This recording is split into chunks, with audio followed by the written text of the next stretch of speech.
Namaste everyone. Thank you for joining in this video. So this video is about understanding the sixth lord and how it is responsible for causing conflicts in your life. Okay. So the sixth lord is the one that is responsible for your litigations, that is responsible for your health, that is responsible for your immunity, that is responsible for all your fights and everything. Okay. Now there are a few, YouTube astrologers who say that the sixth lord is better if it is weak, or the sixth lord should not be strong. But then what happens is if you get into that condition where your sixth lord is not up to the mark or your sixth lord is weak, in that case, your immunity gets compromised. You may not have many enemies, but your immunity will certainly get compromised. Your longevity is certainly going to get compromised. Okay. But the reason why I wanted to make this video is to illustrate the fact that the sixth lord, wherever it is, wherever it sits or wherever it goes, or whoever your sixth lord is, it's going to create conflicts. Okay. And based on its position in the birth chart, you can identify in which areas conflict is going to be there in your life. Okay. So I'll cover each of the houses in brief, and maybe that is going to give you an idea as to what I'm trying to imply. So if your sixth lord is in the ascendant, in that case, no matter what you do or whoever you are, you're not going to get things easily. You're always going to get into a fight for your right. Okay, you'll always get into a situation where you have to fight for what is right or fight for your right as such. Okay, that is the sixth lord in the first house. Now, when it comes to the sixth lord in the second house, in that case, you'll always face conflict when it comes to making money. You'll always face conflict when it comes to certain aspects of your family, maybe, showing your family that you too can take decisions, or maybe, going out of the way when it comes to implementing certain decisions. Okay. I have a friend of mine whose sixth lord is in the second house, and when he got married, he got into a lot of conflict because he supported his wife against his traditional family. So it can create a lot of, it can create a lot of conflict when it comes to the family, when it comes to making money, because the second house is also the house of saved resources, your assets as such. Sixth lord in the third house, this can cause real problems with your neighbors. Okay, this can also cause problems while taking short journeys. Okay, so say you are supposed to take up a short journey, then all of a sudden you may find that the tires of your car is punctured, or maybe your car is not starting as it should, or there are some technical falls with your car, and all of a sudden you may find yourself in conflict with certain new neighbors who have moved in, or say you have moved to a new place or a new house, and the existing people in that area create problems for you. Sixth lord in the fourth house, this can cause problems with your happiness. Okay, so anything that makes you happy, in order to get that thing, you have to undergo a lot of conflict, you have to undergo a lot of fights. Okay, you have to fight for your happiness. And I've seen situations where sixth lord in the fourth house also creates misunderstandings and conflicts with the mother or motherly figures, right? Sixth lord in the fifth house, this can create a lot of conflict with your spouse, with your girlfriend or boyfriend. It can also make you indecisive when it comes to taking certain, quick decisions. Okay.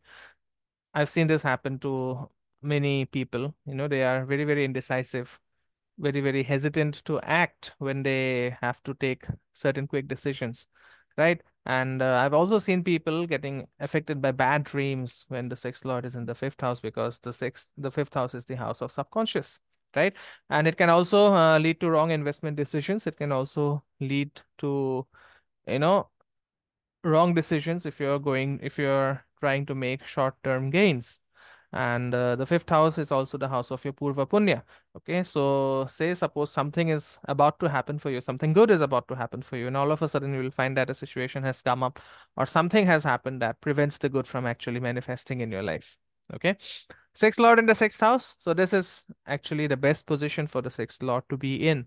And the only problem is if the sixth lord is looking at the ascendant, or somehow the sixth lord is related to the ascendant lord. Otherwise, sixth lord in the sixth house is very, very good for overcoming enemies. It's very, very good for, it represents a great healing power in the body to recover from illnesses, to recover from certain body problems. Okay. However, if as I said, the sixth lord in the sixth house is going to give you victory over enemies. That means your enemies are actually going to trouble you initially, but then you will find, you will emerge victorious in that conflict with your enemies. Okay. Sixth lord in the seventh house. So this is problematic. This is the worst position for the sixth lord to be in, because then the sixth lord is directly looking at the ascendant. So you're getting into, you are getting into conflict with a lot of people you come across, because the seventh house represents who you meet outside of you, or say who you meet in your day-to-day life. The seventh house is the house of war as such. So it can also bring conflicts with your partner. It can also bring a lot of conflicts with with your business partner. It can bring conflicts with your spouse. And as I said, sixth lord can really create problems if it is influencing the ascendant or the ascendant lord in some way. Okay, so sixth lord in the seventh house is a bad position to be. Sixth lord in the eighth house. Again, this can lead to conflicts with your in-laws. This can lead to conflicts when it comes to matters related to inheritance. Say you have four siblings and your father wants to, divide the property amongst those siblings, and then all of a sudden you will find that one sibling has created a conflict, and then you also, are caught in that, and all of a sudden, the inheritance factor goes for a toss. Okay, so sixth lord in the eighth house, again, it can it is not a good position to be in, but then it's much better if, as compared to the sixth lord in the seventh house. Okay, now sixth lord in the ninth house, this can bring conflicts with your bosses. You'll not be able to see eye to eye with your bosses. You'll not be able to see eye to eye with figures of authority, or with fatherly figures, or even with your father maybe. And also it can give rise to a lot of mental conflict when it comes to following your dharma, when it comes to following the right path.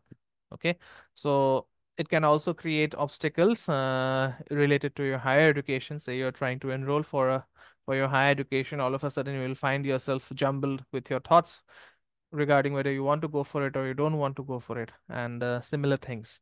Okay, so if you have the sixth lord in the ninth house, please don't go for a job. Don't go for employment under someone. Try to do your own thing. Try to do your own business as such. Sixth lord in the 10th house. So this is going to bring conflict in completing work. Okay, so say you have this project to complete or this deadline to meet, and then all of a sudden you will find that some unexpected obstacles are coming up, or say you have started something with a lot of hope, with a lot of with a lot of motivation, and then when it comes to completing that task, then it can lead to a lot of problems. So that is the sixth lord in the 10th house. Sixth lord in the 11th house, so this can cause conflict with your friend circle, with your community, with your network circles. I recently came across a case where this person was in an important business meeting with his network in a hotel, and then somebody came up to him drunk and just slapped him all of a sudden, and he slapped him back, and that created a lot of rift in his network, and now he is finding it very, very difficult to rebuild his network, because obviously your network is related to your network, right? Sixth lord in the 12th house. So this can create conflict in your spiritual endeavors. This can also create conflict which relates with regards to your health. It can bring up health problems. Many people who have this combination, they don't find the right doctors to treat them. I've also seen cases where sixth lord in the 12th house has led to wrong diagnosis of certain illnesses, and that creates a lot of trauma in the long run. Okay, so the mother of a friend of mine, she has this combination of the sixth lord in 12th house, and initially she was diagnosed with cancer, and after consultation with other doctors, it was found that it was not exactly cancer, but certain, gastric ulcers which were non-cancerous. Okay, so if they would have gone for the chemotherapy, it would have been really, really traumatic. Right. So this is how the sixth lord behaves. In short, it creates conflict, and I've tried to explain how it is going to behave in all the houses. Please test it out on your charts, on the charts of people you know, and please leave behind your feedback in the comment section. As always, subscribe to the channel, like the content if you find it useful, and please share it with your friends and family and ask them to follow me back. Okay, so thank you so much for watching. I'll see you soon in yet another video. Namaste. Till then, Om Gurave Namaha.